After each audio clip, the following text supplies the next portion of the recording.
आज जो पूरी इंटरनेशनल न्यूज घूम रही है अमेरिका की दादागिरी, कोई बोलने वाला है इस पर? वो किसी भी मुल्क के राष्ट्रपति को उठा करके ले जाए, किसी को कुछ नहीं। हालांकि नई बात नहीं है, नई बात नहीं। पावर है ना, ताकत है, नशा है, वो कुछ भी कर सकता है। ये पहली बार नहीं, ऐसे कई मुल्कों के साथ हुआ है। दूसरे मुल्कों में जाकर के बम गिरा देना, दूसरे मुल्कों के चुनी हुई सरकारों को गिरा देना, ये पहली बार है। जो आज सोशल मीडिया पर गर्दिश कर रही है बातें वेनेजुएला के साथ। इंसान को जब ताकत ज्यादा आ जाए तो वो जुल्म के रास्ते पर आ जाता है। यहाँ अपने आप को कंट्रोल करना मेरे अजीजों, ये वक्त का बहुत बड़ा चैलेंज है तुम्हारे साथ। ये हुई जिस्मानी ताकत, और जब माल आ जाए, अल्लाह अकबर, ये बड़ी आजमाइश है, ये बड़ी आजमाइश। चर्बी ज्यादा उस वक्त आती है जब माल ज्यादा आता है। जिस्मानी ताकत तो चले, आदमी अपने आप को कंट्रोल कर लेगा, रोक लेगा, लेकिन माल की चर्बी ये बड़ी खतरनाक है। ये तो गरीबों का मजाक उड़ाती है सबसे पहले, दीन को हल्का समझती है सबसे पहले। ये मौलाना लोग, ये हमारी कैटेगरी के नहीं है। या उलमा, ये तो कमतर लोग हैं, यतीम लोग हैं, लावारिस लोग हैं। मालदार सबसे पहले दीन का मजाक उड़ाने लग जाता है। इसीलिए माल आए तो हमेशा दुआ ये करना कि अल्लाह माल के साथ उस्मान गनी की सखावत अता कर दे। माल आए तो अब्दुर्रहमान बिन औफ की अखलाक व किरदार के साथ आए, वरना कारून के पास भी था, शद्दाद के पास भी था, हामान के पास भी था, माल बहुत था उनके पास, लेकिन उनके माल ने उनको तबाह व बर्बाद कर दिया।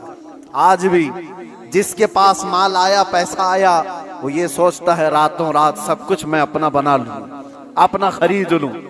अच्छा, एक बात और भी मैं बता दूं, जिन 3 चीजों की बात मैंने कहा जो इंसान को जुल्म के रास्ते पर लाती है, पहले उसकी जिस्मानी ताकत, दूसरे दौलत, तीसरे पावर, ओहदा, ये तीनों ऐसी चीजें हैं जो परमानेंट रहने वाली है ही नहीं। परमानेंट रहने वाली तीनों में से कोई चीज नहीं है।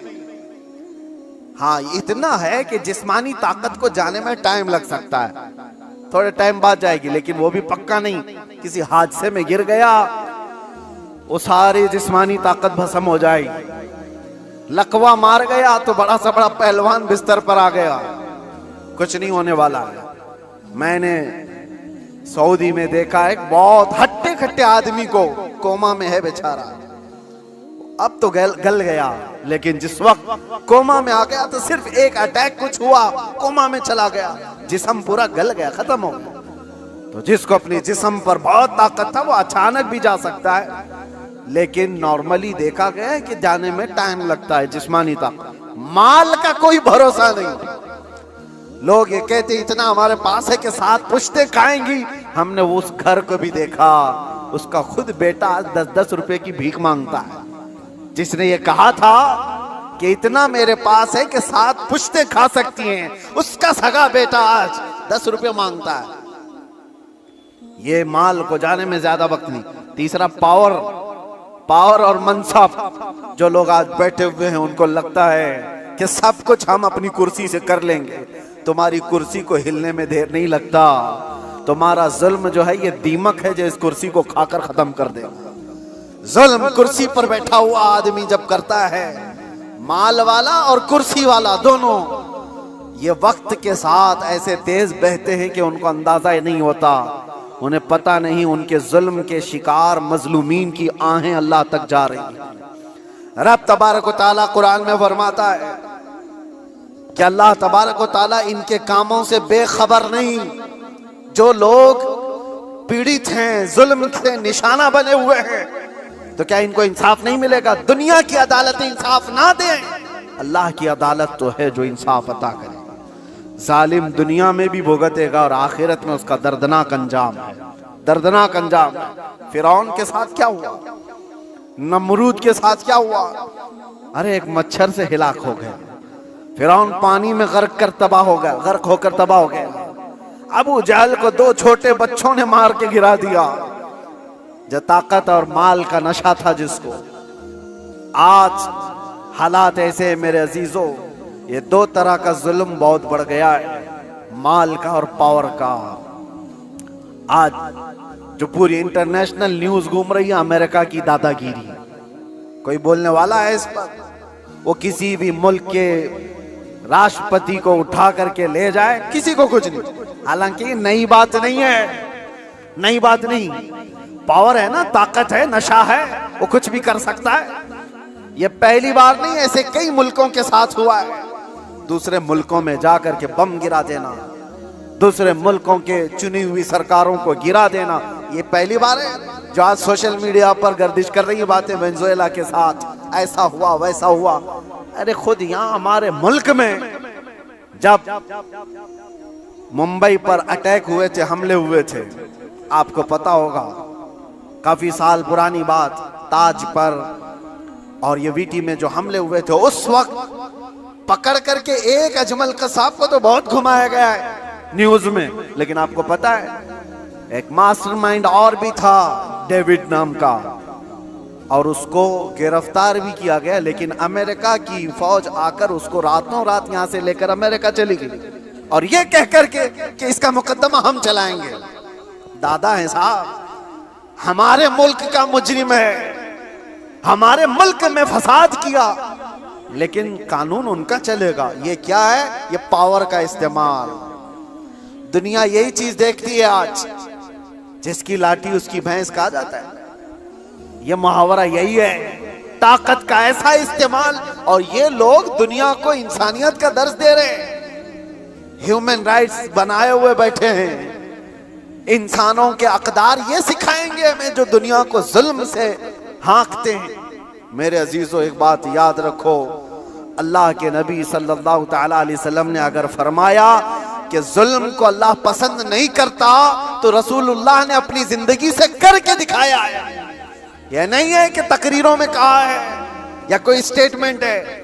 यह दुनिया के यूएनए का एक स्टेटमेंट होगा, अमेरिका का, यूरोप का स्टेटमेंट होगा कि ह्यूमन राइट्स के खिलाफ कोई भी कुछ करेगा तो हम उसको पकड़ेंगे, मारेंगे। जुल्म के खिलाफ हम बोलेंगे, हम पीस चाहते हैं। ये सब ढकोसले हैं, जुमलेबाजियां हैं, लेकिन सब उनके खुद के अमल की बात आए तो कोई इसमें खरा नहीं है, कोई पक्का नहीं है।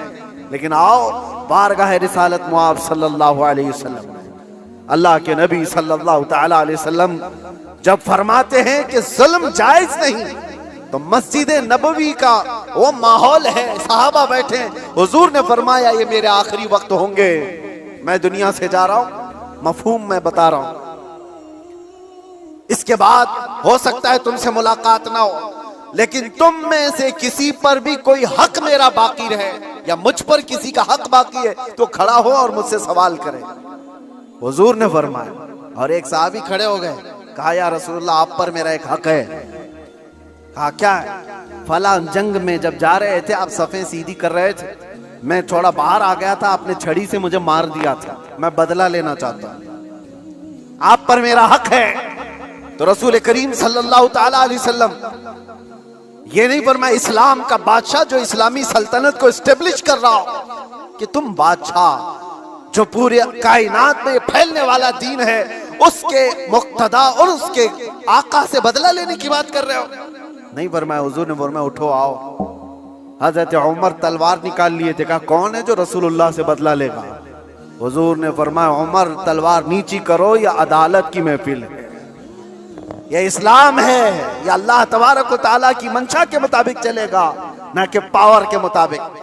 पावर तुम्हारे पास है, इख्तियार तुम्हारे पास है। हुजूर ने फरमाया आ जाओ। वो सहाबी आए, लेकिन उन्होंने ये भी तकाजा किया कि या रसूल अल्लाह, जिस वक्त आपने मारा था मेरे जिस्म पर जुब्बा नहीं था, मैं नंगी पीठ था, आपने मार दिया था, मैं चाहता हूं आप भी अपना जुब्बा उतार दीजिए। हुजूर पाक सल्लल्लाहु अलैहि वसल्लम ने उस वक्त अपना जुब्बा उतार दिया बगैर कुछ कहे। उस सहाबी ने बढ़कर मेरे आका की मोहरे नबूवत का बोसा ले लिया। दोनों कंधों के बीच हुजूर के एक ऐसी मोहरे नबूवत थी जो सूरत से ज्यादा चमकती थी। ये निशानी थी मेरे आका के खातमुन नबीन की, खत्म नबूवत की मोहर। उस सहाबी ने बोसा ले लिया और कहा बदला हो गया मेरा ये। लेकिन अल्लाह के नबी सल्लल्लाहु अलैहि वसल्लम ने अपने आप को पेश तो किया है, कोई किसी के सामने ये गच तो बैठा है कोई, अरे आज का कोई भी नेता खड़ा होकर के कह दे किसी पर कोई हक बाकी है तो पूरे घर निकल आएंगे। हाँ, सबका तो खा के बैठा हुआ है छोटी छोटी चीजों के लिए। अब तो देखें लोग फिर भी संभलते नहीं है। मुझे हैरत इस बात की होती है, ये जो अभी इलेक्शन आ रहे हैं सारे नेता तो बाहर निकले होंगे, सब तुम्हारे पास अपनी अपनी कहानियां लेकर, लेकिन इनके पिछले जुल्म तो याद नहीं है, लोगों को भूल जाते हैं। अरे पानी के लिए लोगों से रिश्वत, घर के लिए रिश्वत, हर चीज के लिए। ये मखलूक के साथ जो जुल्म करके कुर्सी संभालते हैं, इनका जब वक्त आए तो मेरे अजीजों तुम्हें भी तो अपने पावर का इस्तेमाल करना चाहिए। एक बात याद रखो, इमाम हुसैन का ये जुमला है, आपने फरमाया था कि मेरे नजदीक जालिम वो नहीं जो किसी को मारता है, जालिम वो भी है जो उसके जुल्म को देखकर खामोश रहता है, आवाज नहीं उठाता। और यहां आवाज उठाने की बात तो छोड़ो, तुम तो ताउन कर रहे हो। आप भाई आगे बढ़ो, हम तुम्हारे साथ हैं। जुल्म करते रहो, हम भी तुम्हारे साथ हैं। पैसा खाते रहो, हम भी तुम्हारे साथ हैं। ये क्या है? ये निजाम को बदलने की जरूरत है। आज पावर का जो इस्तेमाल हो रहा है, गलत इस्तेमाल, इसको बदलने की अपने अंदर सोच पैदा करो। आप सोचते होंगे हम थोड़ी तादाद में, हमसे क्या होगा? हरगिज मत सोचो, एक की सोच से भी इनकलाब आता है, एक की सोच से भी इनकलाब आता है। बढ़ना तुम्हारा काम है। तुम क्यों सोचते हो कि पूरी दुनिया मेरे साथ खड़ा होना चाहिए? नहीं, सरकार मुजाहिदे मिल्लत रहमतुल्लाह तआला अलैह बहुत दिल के अंदर मलाल लेकर के चलते थे। उम्मत के हालात ऐसे, मैं उनको पढ़ा तो मैं भी कई मर्तबा ऐसा, जिसको कहते हैं ना डिसअपॉइंट हो जाना, हालात को देख रहे यार कोई आता ही नहीं, क्या फायदे का हम चिल्लाते रह जाएं, लोग आपस में इख्तिलाफ करके छोड़ के चले जाएं। हुजूर मुजाहिदे मिल्लत रहमतुल्लाह तआला अलैह एक बार लोगों को बुलाए थे कि दिल्ली आओ, लेकिन उनकी जितनी तादाद उनको मकसूद थी नहीं आए, तो बहुत ज्यादा नर्वस हो गए। कहा कि इस उम्मत के लिए हम आवाज उठा रहे, ये आने को तैयार नहीं। वापस आए, उस वक्त सुना सरकार मुफ्ती आजम हिंद रहमतुल्लाह तआला अलैह आला हज़रत के शहजादे, उन्होंने कहा था कि मौलाना लोगों को मत देखो, दुनिया जो है कूफा में इमाम मुस्लिम के साथ शाम में 60,000 की तादाद में नमाज पढ़ती है और दूसरे दिन फजर में 2 बच्चों के अलावा कोई नहीं होता। आप इनके बेस पर ना आओ, आप अल्लाह के भरोसे पर जाओ। इसलिए कि गरीब नवाज पहले से हिंदुस्तान में माहौल बना के नहीं आए थे, अल्लाह के भरोसे आए थे, अल्लाह ने माहौल बना दिया। एक आया था लेकिन लाखों को इस्लाम का नूर देकर गया। एक से भी होता है इनकलाब। आप क्यों सोचते हो कि मेरे चाहने से कुछ नहीं होगा?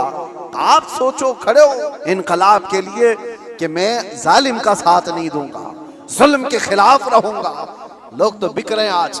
हमारे यहाँ एक नेता साहब ने कह भी दिया कि मुसलमानों के वोट की हमें कोई जरूरत नहीं, इनको लुभाने की जरूरत नहीं, एक रात पहले 1-1 हजार में बिक जाएंगे, इनके घरों में 1-1 हजार का लिफाफा पहुंचा दे, ये बिक जाएंगे, हो जाएगा। उम्मत मुस्तफा को आज लोग इस तरह का खिलौना बनाए, और ये मजाक नहीं है आपके साथ। आप उसके बावजूद भी ये कहते भाई आगे बढ़ो, हम तुम्हारे साथ हैं। जालिम का साथ देना भी बड़ा जुल्म है। कयामत के दिन इसका भी सवाल होगा आपके साथ, इसका भी सवाल होगा कि उसके जुल्म तक पहुंचने में कौन मददगार था? तुम मददगार थे, तुम सारे मददगार थे। इसकी पकड़ होगी। इसीलिए मेरे अजीजों, हो तो इंसाफ के साथ, नहीं तो मेरे आका ने जो फरमाया, एक जमाना ऐसा आएगा कि लोग वही ईमान बचा पाएंगे जो अपने घर में टाट के कपड़े की तरह पड़े रहेंगे, वही लोग अपना ईमान बचा पाएंगे। आज वो हालात हमें दिख रहे हैं। कहां जाएं खुदा बंदा, ये तेरे सादा दिल बंदे किधर जाएं कि दुर्वेशी भी अय्यारी है, सुल्तानी भी मक्कारी है। आज वो हालात आ गए।